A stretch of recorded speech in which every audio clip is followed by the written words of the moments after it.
So these are the KZ CASTOR in-ear monitors, and these are slightly different from rest of the other in-ear monitors I have tried so far. So they come in two variants. The one that I have is the Harman Target Base Edition that comes at $1649, and you also have a normal variant that comes at $1449. What you get inside the box is some extra pair of ear tips, the cable, the in-ear monitor itself, a warranty card, come user manual, and this pin. So when you will have a look at these, you will realize that they are built slightly different, and you have to really appreciate the amount of efforts and engineering that went into making these. So on the top you have your 8mm driver, at the back it's a 10mm one. There is some amount of gap between the two drivers.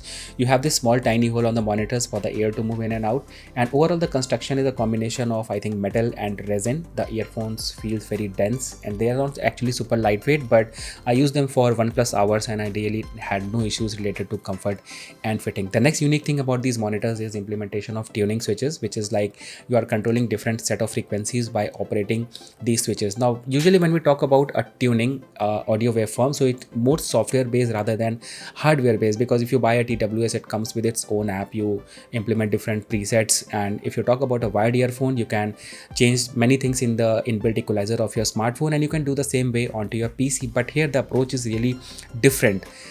Because you are actually doing some mechanical tuning rather than software based tuning. Initially when I was thinking about these switches, I was thinking it would be something very soft and very flimsy to operate, but when I actually use this on these in-ear monitors, the switches are so much clickable, and also they produce a sound. Listen to this.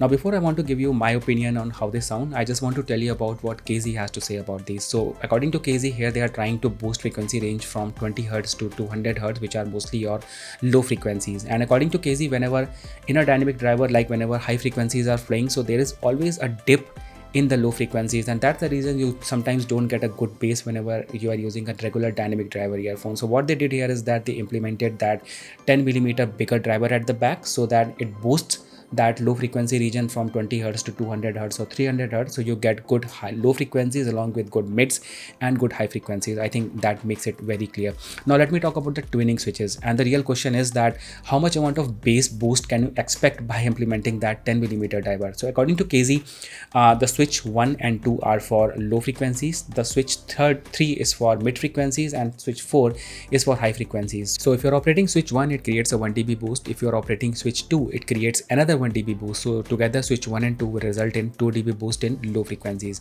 If you're operating switch 3, it creates 1 dB boost in high frequency, and switch 4 again 1 dB boost in high frequency. So together switch 3 and 4 will result in a 2 dB boost. Now as this is a base variant, so the real question is like how much is that 1 or 2 dB boost over a normal 0 dB. So here is a audio simulation for that.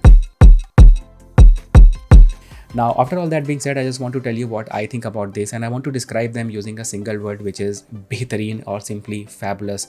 And at a price point of 16 or 1700 rupees, if this is the kind of product that is there in the market, then other manufacturers have to really think how they are going to compete this one. And also all that premium headphones, earphones, and in-ear monitors lineup, I don't know where do they stand in front of this. This is how good they are. So if I talk about the sound signature, I think KZ kind of reinvented bass with this one. I never heard a bass in this particular form, even though I have used many expensive in-ear monitors and TWSs, and especially when I talk about the TWSs and wired earphones, they all feel like a joke in front of this one. So when I talk about the sound signature, everything is so distinct and so clear. It is the kind of sound that you might have never heard, but it is something that you have always wanted. High frequencies are playing somewhere, low frequencies are always playing at that particular good pace and good volume. Vocals are exactly there in the middle. You don't have any problems listening to anything. When the earphones are not playing, they are absolutely dead silence, no static, nothing. Stereo is good, everything is good. You can use it for gaming, music, movies, everything.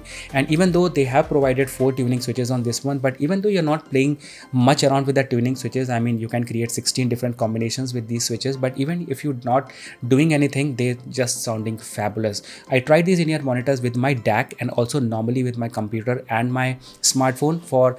I would recommend these for any sort of listening experience. Even though you don't have a DAC, it doesn't mean that it's going to sound bad. It just sounds fabulous. My final words of conclusion: there is nothing in the market around 16 or 1700 rupees that can actually compete with these KZ CASTOR. The prices on Amazon are slightly on a higher side, so I got this one from conceptkart at a price of 1649, and I think you should go with these without giving a second thought. here is a sample of microphone just in case you are interested in.